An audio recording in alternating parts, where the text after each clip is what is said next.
السلام علیکم ورحمۃ اللہ وبرکاتہ نحمدہ ونصلی علی رسولہ الکریم اما بعد فاعوذ باللہ من الشیطان الرجیم بسم اللہ الرحمن الرحیم رب اشرح لی صدری ویسر لی امری واحلل عقدۃ من لسانی یفقہوا قولی رب زدنی علما اللہم فقہنا فی الدین اللہم انی اسألک علما نافعا وعملا متقبلا ورزقا طیبا اللہم صلی علی محمد وعلی آل محمد کما صلیت علی ابراہیم وعلی آل ابراہیم انک حمید مجید اللہم بارک علی محمد وعلی آل محمد کما بارکت علی ابراہیم وعلی آل ابراہیم انک حمید مجید۔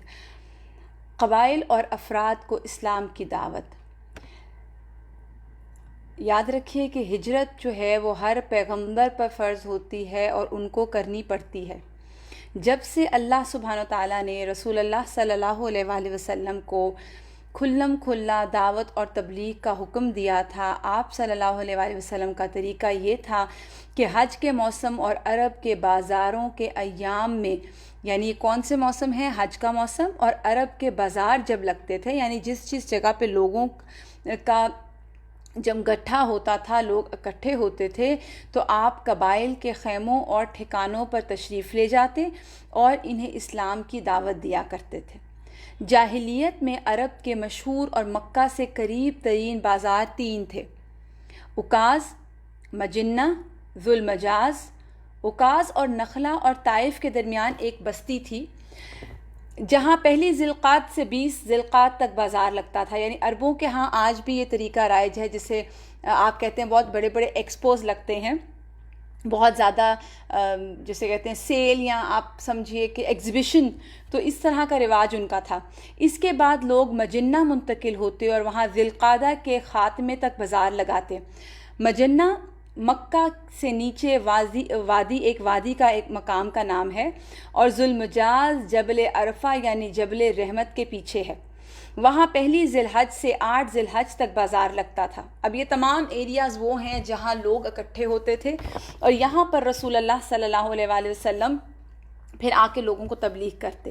اس کے بعد لوگ مناسک حج کی ادائیگی کے لیے فارغ ہو جاتے، یعنی پہلے اپنا سامان فروخت کر دیتے، اور سامان فروخت کرنے کے بعد وہ حج کی ادائیگی کرتے۔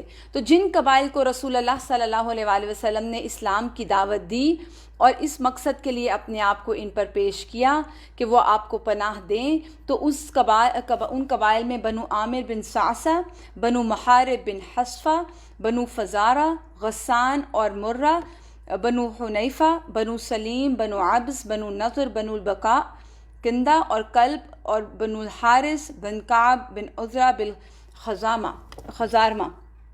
ان میں سے کسی نے بھی آپ صلی اللہ علیہ وآلہ وسلم کی دعوت اور پیشکش قبول نہیں کی، لیکن ان کے جوابات اور انداز بالکل مختلف تھے، یعنی ہر ایک کا انکار کرنے کا اپنا ایک انداز تھا۔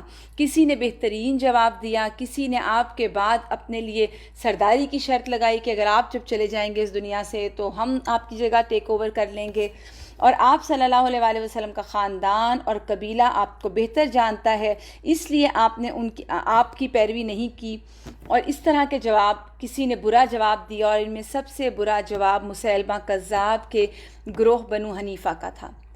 اب ایمان کی شعاعیں مکہ سے باہر۔ جس زمانے میں اسلامی دعوت مکہ کے اندر مشکل ترین مرحلے سے گزر رہی تھی، اللہ نے مقدر کر رکھا تھا اسی زمانے میں مکہ سے باہر کچھ لوگ ایمان لے آئیں۔ یوں ان کی حیثیت امید کی چنگاری کی سی تھی جو مایوسی کی تاریکیوں میں چمکی، یعنی جہاں ہر طرف قبائل انکار کر رہے تھے، وہاں کچھ مسلمان بھی ہو رہے تھے۔ اب دیکھیے، یہ ہے کہ بالکل اندھیرے میں ایک روشنی کی کرن۔ اور یہ کیا ہوتا ہے؟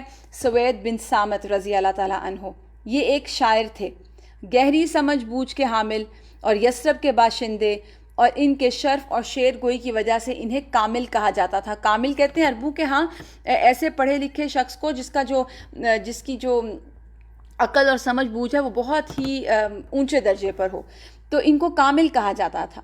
یہ حج یا عمرہ کے لیے مکہ تشریف لائے۔ رسول اللہ صلی اللہ علیہ وآلہ وسلم نے انہیں اسلام کی دعوت دی۔ انہوں نے آپ پر حکمت لقمان پیش کی، آپ نے قرآن پیش کیا، اور وہ مسلمان ہو گئے. کہنے لگے یہ بہترین قول ہے. اور یاد رکھیے یہ بھی بہت انٹرسٹنگ بات ہے اس میں کہ کوئی بھی حکمت کی بات ہو قرآن سے بڑھ کر نہیں ہو سکتی. قرآن سے زیادہ حکمت اور قرآن سے زیادہ بہترین کلام کوئی اور ہے ہی نہیں. اور کہنے لگے یہ بہترین قول ہے. پھر وہ بعاث کی جنگ سے پہلے اوس اور خزرج کے درمیان ایک لڑائی میں قتل ہو گئے. پھر اس کے بعد ایاس بن معاذ رضی اللہ تعالیٰ عنہ یہ بھی تھے نوخیز نوجوان. سن 11 نبوت کے اوائل وفد کے ہمراہ مکہ آئے جو قریش سے خزرج کے خلاف حلف کی تعاون چاہتا تھا. یعنی قریش سے وہ ہیلپ لینے آئے تھے. رسول اللہ صلی اللہ علیہ وآلہ وسلم کو علم ہوا تو آپ ان کے پاس تشریف لے گئے اور انہیں اسلام کی دعوت دی اور قرآن کی تلاوت فرمائی. ایاس نے کہا یہ واللہ اس سے بہتر ہے جس کے لیے آپ لوگ تشریف لائے ہیں. یعنی جو تم مانگنے آئے ہو، یہ لوگ کیا مانگنے آئے تھے؟ ہیلپ اور اب اپنی مدد. اس سے بہتر یہ قرآن ہے. قرآن بھی کہتا ہے نا ہوا خیر مما یجمعون، کہ قرآن ہر اس چیز سے بہتر ہے جو لوگ اکٹھا کر رہے ہیں. اس پر وفد کے ایک رکن ابو الحسیر نے بطحہ کی کنکریاں اٹھا کر ایاس کے منہ پر دے ماری اور کہا یہ بات چھوڑو، ہم یہاں دوسرے مقصد سے آئے ہیں. چنانچہ وہ خاموش ہو رہے اور یثرب واپس جا کر جلد ہی فوت ہو گئے. وفات کے وقت کہا جاتا ہے کہ وہ تحلیل اور تکبیر اور حمد اور تسبیح کر رہے تھے. اس لیے ان کی قوم کو کوئی شبہ نہیں کہ ان کی وفات اسلام پر ہوئی، یعنی دل میں اسلام لے کر وہ واپس گئے تھے. پھر اس کے بعد ایک صحابی آتے ہیں اور مشہور صحابی ہیں ابو ذر غفاری. انہیں نبی کریم صلی اللہ علیہ وآلہ وسلم کی بعثت کی اطلاع سوید بن صامت اور ایاس بن معاذ سے ہوئی. انہوں نے پتہ لگانے کے لیے اپنے بھائی کو مکہ بھیجا. وہ گئے تو لیکن تسلی نہ کر پائے. تو پھر اب ہوا کیا کہ ابو ذر غفاری کہتے ہیں کہ میں خود میری تشفی نہیں ہوئی اور میں پھر خود نکلا. ابو ذر غفاری ہی بیان کرتے ہیں کہ میں نے زادِ راہ اور پانی کا ایک چھوٹا سا مشکیزہ اپنے ہمراہ لیا اور دوسرے ہی دن رسول اللہ صلی اللہ علیہ وآلہ وسلم کی زیارت کے لیے مکہ معظمہ روانہ ہو گیا. جناب ابو ذر غفاری پیدل مسافت طے کرتے ہوئے مکہ معظمہ تو پہنچ گئے، لیکن اب قریش سے خوف زدہ تھے کیونکہ ان کو پتہ تھا کہ قریش جو ہے وہ بہت زیادہ دشمنی کر رہے ہیں. اس لیے انہیں پہلے یہ بات معلوم ہو چکی تھی کہ جو بھی محمد صلی اللہ علیہ وآلہ وسلم میں دلچسپی لیتا ہے قریش اس کے جانی دشمن بن جاتے ہیں. تو انہوں نے سوچا کہ اب کیا کیا جائے، میں تو یہاں کسی کو نہیں جانتا. اب اگر کسی کو بتایا کہ میں اللہ کے رسول صلی اللہ علیہ وآلہ وسلم سے ملنے آیا ہوں اور وہ آپ کا دشمن ہوا تو میرے لیے تو نقصان ہو جائے گا. اب کہتے ہیں کہ میں دن بھر انہی خیالات میں پریشان رہا. رات ہوئی تو وہیں مسجد میں لیٹ گئے. حضرت علی رضی اللہ تعالیٰ عنہ کی نظر ان پر پڑی تو سوچا ان کو لگا کہ کوئی اجنبی مسافر ہے. ان کے پاس آئے، گھر چلنے کی دعوت دی تو یہ رضامند ہو گئے. اس زمانے میں ہوٹلز تو ہوتے نہیں تھے تو لوگ اسی طرح لوگوں کے گھروں میں رات گزارتے تھے مسافر. گھر میں ان کی خوب خاطر تواضع کی گئی، لیکن مکہ معظمہ میں آمد کا سبب دریافت کرنے سے عمدن گریز کیا گیا، یعنی جان بوجھ کر نہیں پوچھا گیا. جناب ابو ذر نے بڑے آرام سے وہاں رات بسر کی. صبح ہوئی تو اپنا سامان لے کر پھر مسجد میں آ گئے. دوسرا دن بھی یوں ہی گزار دیا. رسول اللہ صلی اللہ علیہ وآلہ وسلم کے متعلق کچھ معلوم نہیں ہو سکا. رات ہوئی تو مسجد میں ہی لیٹ گئے. دوسری رات پھر حضرت علی نے انہیں مسجد میں لیٹے ہوئے دیکھا تو خیال کیا اس مسافر کو آج بھی اپنی منزل نہیں ملی. اسے پھر اپنے ہمراہ لے گئے. دوسری رات بھی خوب ان کی مہمان نوازی کی، لیکن مکہ معظمہ آنے کی وجہ پھر نہیں پوچھی. تیسری رات ہوئی تو حضرت علی نے مہمان سے پوچھا کیا آپ مجھے بتا سکتے ہیں کہ مکہ معظمہ میں آمد کا مقصد کیا ہے؟ تو جناب ابو ذر غفاری نے ارشاد فرمایا کہ اگر آپ میرے ساتھ وعدہ کریں کہ آپ میری صحیح رہنمائی کریں گے تو میں آپ کو اپنے دل کی بات بتا دیتا ہوں. حضرت علی نے ان سے وعدہ کیا تو انہوں نے بیان کر دیا کہ میں اتنا دور دراز کا سفر طے کر کے محض یہاں اس لیے آیا ہوں کہ اس عظیم ہستی کی زیارت کروں جنہوں نے نبوت کا دعویٰ کیا ہے اور اپنے کانوں سے ان کی باتیں سنوں. اب حضرت علی نے جب یہ بات سنی تو ان کا چہرہ خوشی سے دمک اٹھا اور فرمایا اللہ کی قسم آپ صلی اللہ علیہ وآلہ وسلم اللہ کے سچے رسول ہیں. اور آپ صلی اللہ علیہ وآلہ وسلم کے متعلق تفصیلی معلومات حضرت ابو ذر غفاری کو دیں اور اس کے بعد ان کو پھر رازدارانہ انداز میں ارشاد فرمایا کہ کل صبح آپ میرے پیچھے پیچھے چلتے آئیں. اگر میں راستے میں کسی مقام پر کوئی خطرہ محسوس کروں گا تو رک جاؤں گا، لیکن آپ آہستہ آہستہ چلتے رہیں. جب میں کسی کے گھر داخل ہو جاؤں تو آپ بھی بے دھڑک میرے پیچھے آ جائیں. دوسرے دن صبح کے وقت حضرت علی اپنے مہمان کے ہمراہ رسول اللہ صلی اللہ علیہ وآلہ وسلم کے گھر کی طرف روانہ ہوتے ہیں. طے شدہ پروگرام کے مطابق حضرت علی کے پیچھے پیچھے ابو ذر غفاری نہایت احتیاط کے ساتھ اپنی منزل کی طرف رواں دواں تھے. بالآخر رسول معظم صلی اللہ علیہ وآلہ وسلم کی خدمت میں پہنچ گئے. جناب ابو ذر غفاری نے آپ کو دیکھتے ہی سلام کہا. السلام علیکم یا رسول اللہ. تو جواب میں آپ ارشاد فرمایا وعلیکم السلام ورحمۃ اللہ وعلیک السلام اللہ ورحمتہ وبرکاتہ. تاریخ اسلام نے جناب ابو ذر غفاری کو سب سے پہلے یہ شرف حاصل ہوا کہ انہوں نے ان الفاظ میں رسول اللہ صلی اللہ علیہ وآلہ وسلم کو سلام کیا، اور سلام کا پھر یہی انداز مسلمانوں میں رائج ہو گیا کہ السلام علیک یا رسول اللہ. رسول اللہ صلی اللہ علیہ وآلہ وسلم نے انہیں اسلام کی دعوت دی، قرآن سنایا. اسی مجلس میں انہوں نے اسلام قبول کر لیا. یہ چوتھے یا پانچویں صحابی ہیں جنہوں نے اسلام قبول کرنے میں پہل کی. اب آپ دیکھیے کہ یہ وہ صحابی ہیں جو کہ باہر سے آ کر اسلام قبول کر رہے ہیں، یہ مکہ کے لوکلز میں سے نہیں ہیں. پھر اس کے بعد طفیل بن عمرو دوسی، یہ بھی شاعر تھے، گہری سمجھ بوجھ کے مالک تھے اور یمن کے قریب واقع قبلہ دوس کے سردار تھے. سن 11 نبوت میں مکہ تشریف لائے تو اہل مکہ نے بڑھ چڑھ کر ان کا استقبال کیا. اب چونکہ سردار تھے اور اپنی جگہ ان کا بہت بڑا رتبہ تھا، اور ان کے بارے میں آتا ہے کہ عرب کے گنے چنے بہادروں میں ان کا شمار ہوتا تھا. یہ بھی مکہ معظمہ آئے. سرداران قریش مجھ پر کہتے ہیں ٹوٹ پڑے. بڑی گرم جوشی سے مجھ سے انہوں نے ملاقات کی، میرا استقبال کیا، میری عزت افزائی کا ثبوت دیا. پھر تمام سردار اور مکہ کے معززین ایک جگہ جمع ہوئے. مجھے اپنے پاس بلا کر کہنے لگے طفیل آپ یہاں تشریف لائے ہیں، یہاں ایک شخص نے خود سے ہی نبوت کا دعویٰ کر رکھا ہے. اس نے ہمارے خیالات کو چوپٹ کر دیا، ہم نے پھوٹ ڈال دی، ہمیں پارا پارا کر دیا. اندیشہ ہے کہ یہ مصیبت کہیں آپ کی قوم پر بھی نہ نازل ہو جائے. تو ہماری آپ کو ایک گڈ ایڈوائس ہے، مخلصانہ تجویز ہے کہ آپ اس شخص کو منہ نہ لگائیں، نہ اس سے کلام کریں، نہ اس کی کوئی بات سنیں، کیونکہ اس کی باتوں میں جادو کا اثر ہے.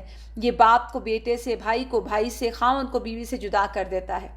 حضرت طفیل کہتے ہیں بخدا وہ مجھے مسلسل محمد صلی اللہ علیہ وآلہ وسلم کی طرف سے منسوب عجیب و غریب داستانیں سناتے رہے، مجھے ڈراتے رہے، یہاں تک کہ میں نے دل میں ٹھان لی کہ میں آپ کے قریب بھی نہیں جاؤں گا، آپ کے قریب تک نہ پھٹکوں گا، نہ آپ سے بات کروں گا اور نہ آپ کی کوئی بات سنوں گا. صبح کے وقت کہتے ہیں کہ جب میں طواف کعبہ اور بیت اللہ میں رکھے گئے بتوں سے برکت حاصل کرنے کے لیے گھر سے نکلا، جن کی ہم بہت تعظیم کیا کرتے تھے، تو میں نے احتیاطاً اپنے کانوں میں روئی ٹھونس لی. اس حد تک پرہیز کر رہے ہیں کہ میرے کانوں میں کہیں محمد کی یا محمد صلی اللہ علیہ وسلم کی کوئی جو پریچنگز ہیں یا جو باتیں آپ بتا رہے ہیں وہ کوئی پڑھ نہ جائے. محمد صلی اللہ علیہ وآلہ وسلم کعبہ کے پاس کھڑے نماز اور عبادت میں مشغول تھے. ان کی نماز اور عبادت کا انداز بالکل مختلف تھا. مجھے اس منظر نے گھائل کر دیا، یعنی میں پھر اپنے کنٹرول میں نہیں رہا. یہ ہوتے ہیں نا وہ لوگ جو سچا دین چاہتے ہیں اور جب ان کو وہ دین مل جاتا ہے تو دیر اینڈ دین سرنڈر کرتے ہیں. آپ کا یہ طریقہ عبادت مجھے اتنا پسند آیا کہ میری جسم کی رگ رگ میں خوشی کی لہر دوڑ گئی. دل ہی دل میں کہتے ہیں میں نے محسوس کیا غیر ارادی طور پر میں آہستہ آہستہ آپ کے قریب ہوتا گیا، یہاں تک کہ واقعی میں آپ کے قریب ہو گیا. اللہ سبحانہ تعالیٰ کو شاید یہی منظور تھا کہ آپ کی چند باتیں سن لوں. چنانچہ میں نے رسول اللہ صلی اللہ علیہ وآلہ وسلم سے عمدہ اور اچھی باتیں سنی. اس پر دل میں خیال آیا طفیل بڑے افسوس کی بات ہے، تو ایک دانش مند شاعر ہے، خوب پہچانتا ہے اچھائی اور برائی کو. یہ شخص جو بھی کہتا ہے اس کے سن لینے میں حرج ہی کیا ہے. اگر اس نے کوئی معقول بات کی تو مان لینا، بری بات کی تو دامن جھٹک کر الگ ہو جانا. جناب طفیل فرماتے ہیں میں وہاں مسجد میں ٹھہرا رہا یہاں تک کہ رسول اقدس عبادت سے فارغ ہو کر اپنے گھر کو چل دیے. میں بھی آپ کے پیچھے پیچھے چل دیا. جب آپ اپنے گھر میں داخل ہو گئے تو آپ کے ساتھ میں وہاں پہنچ گیا. میں نے عرض کیا یا رسول اللہ صلی اللہ علیہ وآلہ وسلم، آپ کی قوم نے مجھے آپ کے بارے میں بہت سی باتیں کی ہیں. مجھے یہ مسلسل ڈراتے اور خوف زدہ کرتے رہے کہ کہیں آپ کی باتوں سے میں متاثر نہ ہو جاؤں. چنانچہ میں نے احتیاط کے طور پر اپنے کانوں میں روئی ٹھونس لی تاکہ میں آپ کی بات نہ سنوں، لیکن اللہ کی مرضی یہ نہیں تھی۔ میں بہرحال آپ کی باتیں میں نے سن لی۔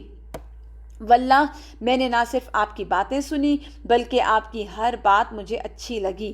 عذرائے کرم آپ مجھے اپنا پیغام سنائیے۔ رسول اللہ صلی اللہ علیہ وآلہ وسلم نے اپنی دعوت پیش کرتے ہوئے سورہ اخلاص اور فلق کی تلاوت فرمائی۔ یہ کہتے ہیں باخدا اس سے پہلے نہ تو میں نے اس سے بہتر کوئی کلام سنا تھا اور نہ آپ کے پیغام سے بڑھ کر عدل اور انصاف پر مبنی کوئی پیغام میرے کانوں میں پڑا تھا۔ اس موقع پر بیعت کی غرض سے میں نے رسول اللہ صلی اللہ علیہ وآلہ وسلم کے آگے ہاتھ پھیلا دیے اور کلمہ طیبہ اشہد ان لا الہ الا اللہ و اشہد ان محمد رسول اللہ پڑھ کر میں دائرہ اسلام میں داخل ہو گیا۔ اب بات یہ ہے کہ وہ کرنیں اسلام کی جن کو دبانے کی اہل مکہ کوشش کر رہے تھے، اب وہ مکہ سے باہر نکل چکی تھیں، نکل کے دور تک جا چکی تھیں۔ پھر ایک اور صحابی آتے ہیں، ضماد ازدی، یہ یمن کے باشندے تھے، اور آپ دیکھیے کہاں کہاں تک پیغام جا رہا ہے، یمن میں، یثرب میں، اور اب یہ یمن کے ایک باشندے ہیں۔ جھاڑ پھونک کے ذریعے پاگل پن دور کرنا اور جن اور شیاطین بھگانا ان کا کام تھا۔ مکہ آئے تو وہاں کے احمقوں سے سنا کہ محمد صلی اللہ علیہ وآلہ وسلم پاگل ہیں، چنانچہ وہ آپ کا علاج کرنے کے لیے آپ کے پاس آئے تو آپ صلی اللہ علیہ وآلہ وسلم نے فرمایا ان الحمد للہ نحمدہ ونستعینہ من یہدہ اللہ فلا مضل لہ ومن یضللہ فلا ہادی لہ واشہد ان لا الہ الا اللہ وحدہ لا شریک لہ واشہد ان محمدا عبدہ ورسولہ۔ اما بعد، یعنی ساری تعریفیں اللہ کے لیے ہیں، ہم اس کی تعریف کرتے ہیں، اس سے مدد چاہتے ہیں۔ اللہ جسے چاہے ہدایت دے دے، اسے کوئی گمراہ نہیں کر سکتا۔ جسے اللہ چاہے ہدایت دے دے، اسے کوئی گمراہ نہیں کر سکتا، اور جسے اللہ گمراہ کر دے اسے کوئی ہدایت نہیں دے سکتا۔ میں شہادت دیتا ہوں کہ اللہ کے سوا کوئی معبود نہیں، وہ تنہا ہے، اس کا کوئی شریک نہیں، اور میں شہادت دیتا ہوں کہ محمد صلی اللہ علیہ وسلم اس کے بندے اور رسول ہیں۔ اما بعد، اس کے بعد ضماد کہتے ہیں میں نے یہ کلمات سنے تو میں اس قدر متاثر ہوا کہ انہیں 3 بار دہرانے کی آپ صلی اللہ علیہ وآلہ وسلم سے فرمائش کر ڈالی۔ کیوں؟ کیونکہ انہوں نے کاہنوں کا بھی کلام سنا تھا، جادوگروں کا بھی، اور شاعروں کی بھی کہ بات سن چکا تھا۔ کہتے ہیں کہ میں سن چکا تھا، لیکن میں نے آپ جیسے کلمات کہیں نہیں سنے، یہ تو سمندر کی اتاہ گہرائیوں کو پہنچے ہوئے ہیں۔ لائیے ہاتھ بڑھائیے اور آپ سے میں اسلام پر بیعت کروں، اور پھر انہوں نے بیعت کر لی۔ تو یہ کچھ صحابہ کرام تھے کہ جب مکہ والوں نے نہیں سنا تو اللہ سبحانہ تعالیٰ نے کیسے کیسے مددگار مکہ کے باہر سے آپ صلی اللہ علیہ وآلہ وسلم کے لیے پہنچا دیے۔ جب مکہ کے سرداروں نے آپ صلی اللہ علیہ وآلہ وسلم کو آپ کے پیغام کو ٹوٹلی انکار کر دیا تو اللہ سبحانہ تعالیٰ نے اور مددگار بھیج دیے، کیونکہ یاد رکھیے دین کا کام تو کبھی رکے گا نہیں، وہ تو ہوتا رہے گا۔ ہم نہیں ہوں گے، کوئی اور کرنے والا ہوگا۔ ہم نہیں سنیں گے، کوئی اور سننے والا ہوگا۔ ہم نہیں سنائیں گے، کوئی اور سنانے والا ہوگا۔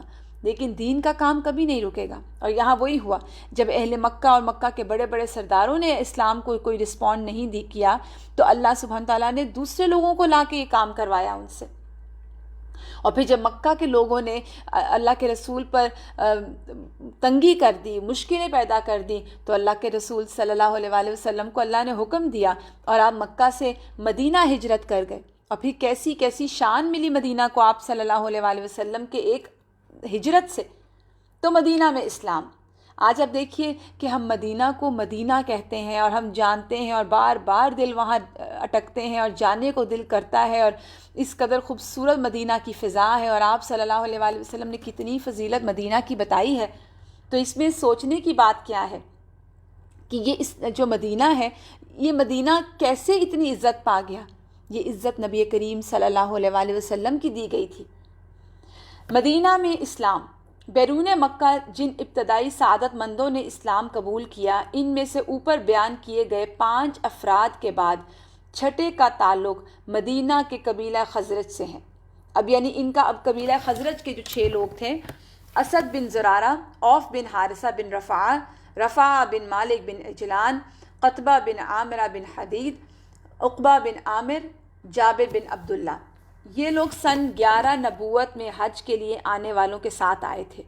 ادھر اہل یثرب جب کبھی یہود کو جنگ وغیرہ میں تکلیف پہنچاتے تو یہود ان کو کہا کرتے تھے کہ ایک نبی اس وقت بھیجا جانے والا ہے. یعنی مدینہ میں یہود بھی تھے، مشرک بھی. تو مشرک جب ان کو ستاتے تھے تو یہ کہتے تھے کہ ایک نبی آنے والا ہے اور اس کے ساتھ مل کر پھر ہم تمہیں مزہ چکھائیں گے. یہ بالکل اسی طرح جس طرح آج کل ہم لوگ کہتے ہیں نا کہ اچھا دجال نکلنے والا ہے.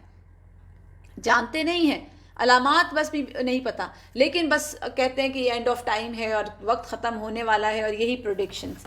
تو اسی طرح یہود نے بھی کہا اور اس کی بعثت کا زمانہ آ گیا ہے، ہم اس کے ساتھ مل کر تمہیں قتل کر ڈالیں گے. چنانچہ یہ لوگ منی کی گھاٹی میں رات کے وقت باتیں کر رہے تھے. اب یہ کچھ 6 لوگ تھے اور یہ اکٹھے بیٹھ کر باتیں کر رہے ہیں منی کی گھاٹی میں کہ وہاں سے رسول اللہ صلی اللہ علیہ وآلہ وسلم کا گزر ہوا. آپ نے آواز سنی تو ان کا رخ کیا. آپ نے ان کے پاس پہنچ کر فرمایا من انتم، تم لوگ کون ہو، آپ لوگ کون ہیں؟ انہوں نے کہا خزرج کا ایک گروہ ہے. آپ صلی اللہ علیہ وآلہ وسلم نے فرمایا موالی الیہود، یعنی یہود کے حلیف، ان کے پارٹنرز، ان کے دوست، ان کے ساتھی. تو بولے ہاں. فرمایا پھر کیوں نہ آپ حضرات بیٹھیں، کوئی بات چیت کرتے ہیں. اب دیکھیے کتنا خوبصورت انداز ہے نبی کریم صلی اللہ علیہ وآلہ وسلم کا دین پہنچانے کا. اس میں ہم سب کے لیے سیکھنے کی بہترین بات ہے. اور سب سے پہلی بات تو یہ کہ عموماً ہم اپنے ایٹیٹیوڈ سے، اپنے بیہیویئر سے، اپنی حرکتوں سے کئی دفعہ لوگوں کو دین سے اتنا متنفر کرتے ہیں کہ آپ دیکھیں گے عموماً ایٹیٹیوڈ جو پایا جاتا ہے عام عوام الناس میں وہ کیا کہ دین والے بہت سخت ہوتے ہیں.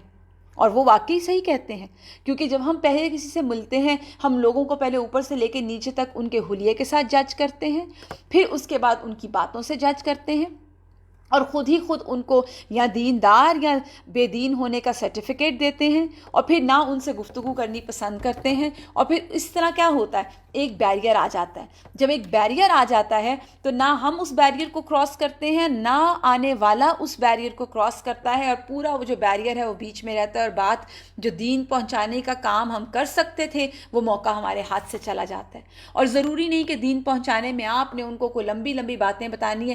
کوئی ایک بات، کسی ایک ایسا پیغام، کوئی حدیث، کوئی ایسی چیز چھوٹی ہو یا بڑی جو آپ جانتے ہیں اور آپ جانتے ہیں کہ اس کو پہنچا کر مجھے اس کو خیر ملے گی، یہ شخص اپنا عمل بہتر کر لے گا، مجھے ثواب ملے گا، 100 سرخونٹوں سے بہتر ہے میرے لیے. تو آپ یہاں دیکھیں کس طرح آپ صلی اللہ علیہ وآلہ وسلم اپروچ کر رہے ہیں. پہلے ان لوگوں میں انٹرسٹ لے رہے ہیں آپ کون ہیں، اچھا فلاں ہیں. تو اس طرح کیا ہوتا ہے جب ہم کسی کو ایسے ملتے ہیں اور پہلے مسکرا کے اور اچھے طریقے سے اور ان میں انٹرسٹ لیتے ہیں تو دوسرا بھی ہماری بات سننے کے لیے تیار ہو جاتا ہے. ہم دین کا بوجھ ڈالتے ہیں نارملی دوسروں پر کہ یہ کرنا ہے، یہ کرنا ہے، یہ کرنا ہے، اور اگر آپ یہ نہیں کر رہے تو آپ تو مسلمان ہیں ہی نہیں، ادھر ہی کراس لگ گیا. تو سب کیا اپنا تعارف، آنے والے کا تعارف، اور یہ نقطہ بہت اہم ہے. حضرت ابو بکر جو تھے وہ علم الانساب کے ماہر تھے، یعنی جو عربوں کا نسب تھا، حسب نسب، وہ بہت اچھی طرح جانتے تھے، ان کے بیک گراؤنڈز جانتے تھے، ماہر تھے اس میں. اور رسول اللہ صلی اللہ علیہ وآلہ وسلم کو رہتے تھے کس طرح بتاتے رہتے تھے کہ فلاں قبیلہ جو ہے اس کا نسب یہ ہے، ان کے کسٹمز یہ ہیں، ان کا کلچر یہ ہے. تو آپ صلی اللہ علیہ وآلہ وسلم کو جب ان کے بارے میں پتہ ہوتا تھا تو آپ صلی اللہ علیہ وآلہ وسلم پھر ان کی طریقے پر ان سے تبلیغ پہ بات کرتے تھے. اب یہاں پر اتنی خوبصورت طریقے سے کمفرٹیبل کیا، اپنے ساتھ مانوس کیا، اور مانوس کرنے کے بعد آپ صلی اللہ علیہ وسلم نے کہا آئیے بیٹھیے کچھ بات چیت کی جائے. انہوں نے کہا کیوں نہیں. چنانچہ وہ آپ کے ساتھ بیٹھ گئے، فوراً بیٹھ گئے. اور کیونکہ یہ سیکھنے کی بات ہے کہ آپ صلی اللہ علیہ وآلہ وسلم نے سب سے پہلے ان کو مانوس کیا. میں نے آپ کو جیسے پہلے بھی کہا کہ ہم دین والے انیشیل سٹیجز پہ کس چیز سے آغاز کرتے ہیں، اپنی آنکھوں کے تیر برساتے ہیں دوسروں پر، اوپر سے لے کے نیچے تک دیکھیں گے، ان کے لباس پر تنقید کر کے اپنا چہرہ ہی پھیر لیں گے. کتنا خوبصورت موقع ہو سکتا تھا اگر آپ مسکرائیں، آپ دوسرے سے ملیں، اس کے بارے میں جانیں اور پھر آپ اس تک کوئی اچھی بات پہنچائیں. تو آپ نے تو اپنے ہاتھوں سے اور اپنے بیہیویئر سے اپنا اتنا خوبصورت موقع دین پہنچانے کا گنوا دیا. تو آپ صلی اللہ علیہ وآلہ وسلم اب ان کے ہمراہ اور آپ نے ان پر اسلام کی حقیقت واضح کی. اور وہ کیسے واضح کی؟ قرآن کی تلاوت کی. بیسٹ ٹول قرآن. جیسے ابھی ہم نے پیچھے بات کی کی باتوں میں بہترین بات قرآن اور اللہ عز و جل کی طرف دعوت دی، اس پر انہوں نے ایک دوسرے کو دیکھا۔ اب یہ بہت انٹرسٹنگ، اب آپ اس کو ذرا ذہن میں امیجن کیجئے اور کہتے ہیں دیکھو یہ تو وہی نبی معلوم ہوتے ہیں جن کے حوالے سے یہود تمہیں دھمکیاں دیا کرتے تھے، لہٰذا وہ تم پر سبقت نہ کرنے پائیں، یعنی یہ کہیں وہ نہ آگے نکل جائیں اسلام لانے میں۔ چنانچہ انہوں نے فوراً ہی اسلام قبول کر لیا اور کہا کہ ہم اپنی قوم کو اس حالت پر چھوڑ کے آئے ہیں کہ کسی اور قوم میں ان جیسی عداوت اور دشمنی نہیں، یعنی ہم دنیا میں سب سے زیادہ لڑنے والے لوگ ہم ہیں، بس اگر اللہ سبحانہ تعالیٰ آپ پر ان کو اکٹھا کر دے تو آپ سے بڑھ کر کوئی اور معزز نہ ہوگا۔ اور انہوں نے وعدہ کیا کہ اس دین کی ہم دعوت دیں گے اور آئندہ حج میں آپ سے پھر ملاقات کریں گے۔ تو یہ بات ہوئی۔ دیکھیے کچھ لوگ ایسے ہوتے ہیں جو ایک دفعہ ہم سے ملاقات کرتے ہیں، اس کے بعد کہتے ہیں میں نہیں ملتی اس سے، بھئی مجھے اللہ تعالیٰ بچا کے رکھے۔ ہوتا ہے نا اس طرح، ہم بھی کبھی کسی کو ملتے ہیں تو ایسا ایک امپریشن آتا ہے، کہتے ہیں نہیں مجھے اس کو نہیں ملنا، میں نہیں مل سکتی ایسے لوگوں سے۔ کچھ لوگ ایسے ہوتے ہیں جو ہم سے ملاقات کرتے ہیں، جاتے ہوئے اپنا کارڈ دیتے ہیں، دوبارہ ملنے کی خواہش ظاہر کرتے ہیں، اور یہ ایسا کب ہوتا ہے؟ جب ہمارا اپنا بیہیویئر، ہمارے اپنے ایٹیٹیوڈ بہت وارم اور بہت ویلکمنگ ہوتا ہے، جب ہم اپنے آپ میں بن کے بیٹھے ہوتے ہیں اور ہم دوسرے کو کم تر سمجھ رہے ہوتے ہیں، ہم تو وہیں سے ڈیزاسٹر شروع کر دیتے ہیں، سب خرابیاں وہیں سے شروع ہو جاتی ہیں۔ تو اب یہاں پر وہ چلے گئے اور آپ سے ملاقات کرنے کا کہہ گئے۔ پہلی بیعت عقبہ۔ عقبہ کیا ہے؟ گھاٹی کو کہتے ہیں، پہاڑوں کے بیچ میں جو چھوٹے چھوٹے راستے ہوتے ہیں جن کے بیچ میں لوگ بیٹھتے ہیں، اس کو عقبہ کہا جاتا ہے۔ وعدے کے مطابق اگلے سال 12 نبوت کے موسم میں حج میں 12 آدمی حاضر ہوئے۔ پہلے کتنے تھے؟ 6 آئے تھے، اب 12 آئے، 10 خزرج سے اور 2 اوس سے، یعنی دونوں جو مین سٹریمز تھیں یا جو مین قبائل تھے جو مدینہ کے، وہ دونوں کے لوگ حاضر ہوئے۔ خزرج کے 10 آدمیوں میں جابر بن عبداللہ بن رعب کو چھوڑ کر باقی 5 تو وہی تھے جو پچھلے سال آ چکے تھے، اور نئے 5 یہ تھے: معاذ بن حارث، ذکوان بن عبد القیس، عبادہ بن صامت، یزید بن ثعلبہ۔ عباس اور عبادہ بن نزلہ اور قبیلہ اوس کے 2 آدمی یہ تھے: ابو لیثم، اویم بن سعدہ۔ یہ لوگ منا کی گھاٹی میں رسول اللہ صلی اللہ علیہ وآلہ وسلم کے ساتھ جمع ہوئے۔ آپ صلی اللہ علیہ وآلہ وسلم نے انہیں اسلام سکھایا اور فرمایا کہ آؤ مجھ سے اس بات پر بیعت کرو کہ اللہ کے ساتھ کسی چیز کو شریک نہ کرو گے، چوری نہ کرو گے، زنا نہ کرو گے، اور اپنی اولاد کو قتل نہ کرو گے۔ یہ بیسک ٹیچنگز جو تھیں اسلام کی، وہ ان کو دی گئیں۔ اور اپنے ہاتھ پاؤں کے درمیان سے گھڑ کر کوئی بہتان نہ لاؤ گے، اور کسی بھلی بات میں میری نافرمانی نہ کرو گے۔ میری نافرمانی کیوں؟ کیونکہ آپ صلی اللہ علیہ وآلہ وسلم اللہ کے رسول ہیں۔ آپ کی نافرمانی دراصل اللہ اور اس کے دین کی نافرمانی ہے۔ اب جس شخص نے یہ ساری باتیں پوری کی تو اس کا اجر اللہ کے پاس ہے، اور جو شخص ان میں سے کسی چیز کا ارتکاب کر بیٹھا، یعنی شرک، چوری، زنا، قتل وغیرہ، پھر اس دنیا میں ہی اسے سزا دے دی گئی تو یہ اس کے لیے کفارہ ہے۔ اور جو شخص ان میں سے کسی چیز کا ارتکاب کر بیٹھا، پھر اللہ نے اس پر پردہ ڈال دیا، یعنی چوری، زنا وغیرہ پر اللہ نے پردہ ڈالا، تو اس کا معاملہ اللہ کے حوالے ہے، چاہے تو سزا دے اور چاہے تو معاف کر دے۔ اس پر ان لوگوں نے آپ سے بیعت کی۔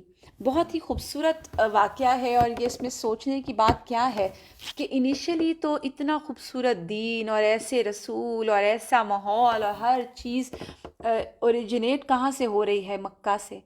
لیکن مکہ والے اور مکہ کے لوکلز اسلام نہیں لا رہے۔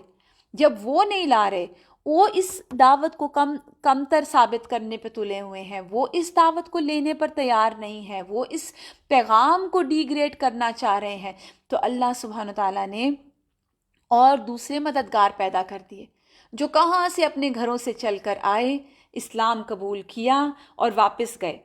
اب جب واپس گئے تو کیا ہوتا ہے؟ یثرب میں اسلام کی دعوت۔ اس کے بعد جب یہ لوگ واپس ہوئے تو نبی کریم صلی اللہ علیہ وآلہ وسلم نے ان کے ساتھ حضرت مصعب بن عمیر کو روانہ فرما دیا۔ حضرت مصعب بن عمیر کے بارے میں جانتے ہیں آپ یہ کون تھے؟ بہت ہی ایک ہائی فائی اور بہت ہی ایک رچ فیملی سے بلانگ کرتے تھے یہ.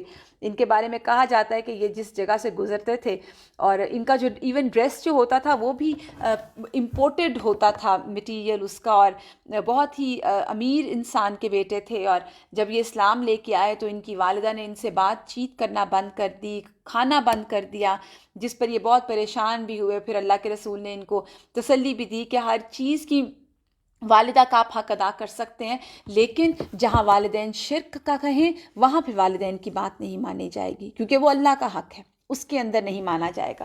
اور پھر ان کے بارے میں یہ بھی آتا ہے کہ جس جگہ سے مدینہ کی گلی سے, مکہ کی گلیوں میں سے یہ گزرتے تھے تو وہاں پہ ایسے ان کے جو امپورٹڈ پرفیومز تھے جو یہ یوز کرتے تھے, اور اس زمانے میں, اور کہتے ہیں کہ اس طرح وہ خوشبو سے وہ علاقہ کتنا عرصہ معطر رہتا تھا جس جگہ سے یہ گزر جاتے تھے.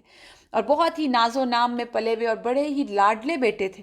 اور اللہ سبحانہ تعالیٰ نے جب ان کو دین کی توفیق دی اور یہ اسلام لے کر آتے ہیں اور یہ یثرب چلے گئے, اور پھر یہ غزوہ احد میں یہ شہید ہو گئے تھے.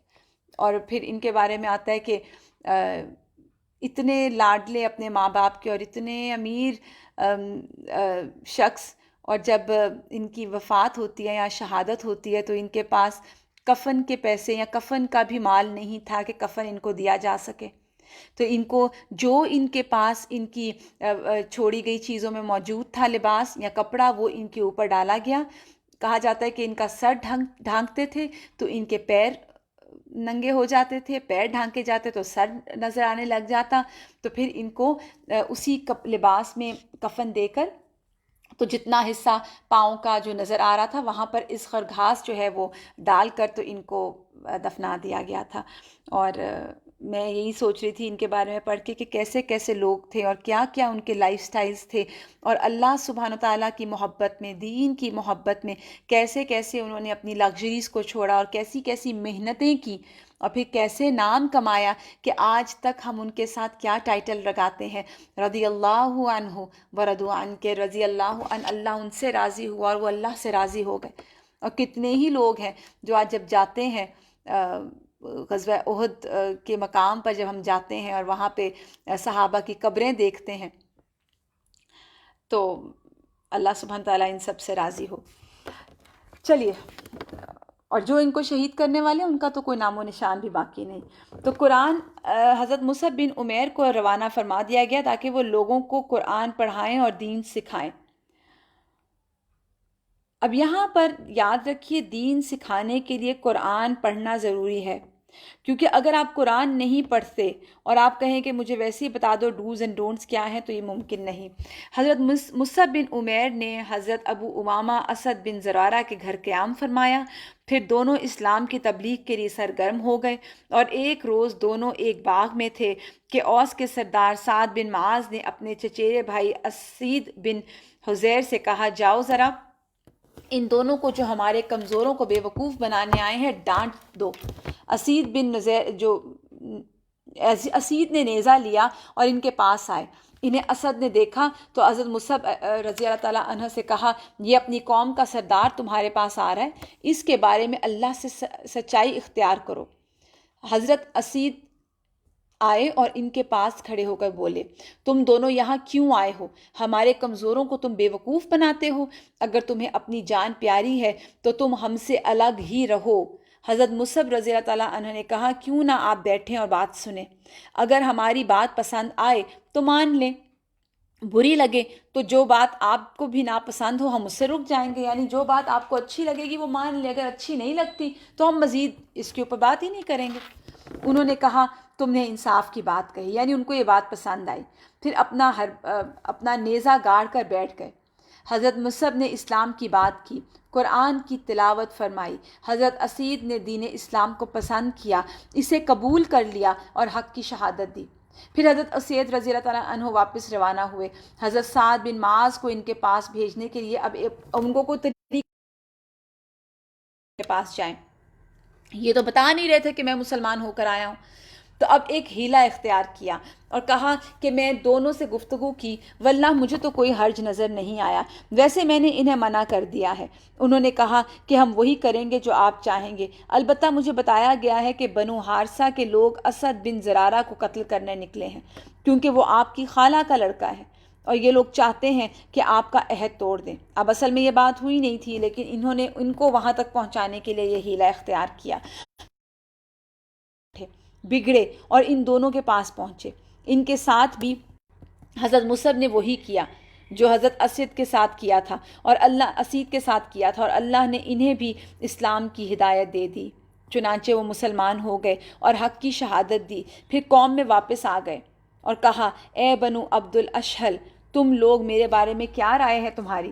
انہوں نے کہا، اب یہاں پر دیکھیے دونوں جو بھائی ہیں وہ اسلام قبول کر چکے ہیں، اور اب یہ سردار ہیں اپنے قبیلے کے، اور کہتے ہیں کہ آپ ہمارے سردار ہیں۔ اب ان سے پوچھتے ہیں میرے بارے میں کیا رائے ہے؟ وہ کہتے ہیں آپ ہمارے سردار ہیں اور سب سے اچھی سوجھ بوجھ رکھتے ہیں۔ حضرت سعد نے کہا، اچھا تو تمہارے مردوں اور عورتوں سے میری بات چیت حرام ہے جب تک کہ تم لوگ اللہ اور اس کے رسول پر ایمان نہ لاؤ۔ نتیجہ یہ ہوا کہ شام تک کوئی بھی مرد اور عورت ایسا نہ تھا جو مسلمان نہ ہو گیا ہو، یعنی اتنا جلدی انہوں نے اسلام قبول کیا کیونکہ وہ سردار جو مسلمان ہو گیا تھا۔ صرف ایک آدمی اسیرم تھا جس کا اسلام جنگ احد تک مؤخر ہوا۔ احد کے دن یہ اسلام لایا۔ اب اسلام لایا، اللہ کے لیے ایک بھی سجدہ کرتا شہید ہو گیا۔ کوئی نماز نہیں پڑھی تھی اس شخص نے، لیکن اسی وقت شہید بھی ہو گیا اسلام لا کر۔ پھر اگلے موسم حج سے پہلے حضرت مصعب رضی اللہ تعالیٰ عنہ اس طرح کی کامیابی کی بشارتیں لیے ہوئے مکہ واپس تشریف لے آئے۔ تو آج ہم انشاءاللہ یہیں تک کریں گے، اور آج کے لیسن میں سیکھنے کی بات یہ ہے کہ اللہ کا دین بہترین ہے، اللہ سبحانہ تعالیٰ کا دین بیسٹ ہے۔ اگر آج ہم اس پر عمل نہیں کریں گے، یا ہم اس کو ویلیو نہیں کریں گے، یا ہم اس کو وہ امپورٹنس نہیں دیں گے جو اس کا مقام ہے، تو اللہ کسی اور کو لے کر آئے گا، اور وہ ہم جیسے نہیں ہوں گے، وہ بھی اس کو اس طرح لیں گے جس طرح اس کو لینا چاہیے۔ تو کرنے کا کام کیا ہے کہ دین پر عمل، سرنڈر، اور دین کی تعلیمات کو جانیں، سیکھیں اور عمل میں لانے کی کوشش کریں۔ اور دوسری بات جو آج ہم نے سیکھی وہ کیا کہ دین کی بات جب دوسروں تک پہنچائیں تو سب سے پہلے ان کو کمفرٹیبل کریں، محبت کے ساتھ، اپنائیت کے ساتھ، تاکہ جب ہم پہلا سٹیپ یہ اپنائیت والا لیں گے تو اگلے سٹیپ پہ خود بخود ہماری بات سنیں گے، اور پھر انشاءاللہ دین کی طرف آئیں گے بھی۔ وآخر دعوانا ان الحمد للہ رب العالمین۔ سبحان ربک رب العزت عما یصفون وسلام علی المرسلین والحمد للہ رب العالمین۔ اللہم صلی علی محمد وعلی آل محمد کما صلیت علی ابراہیم وعلی آل ابراہیم انک حمید مجید۔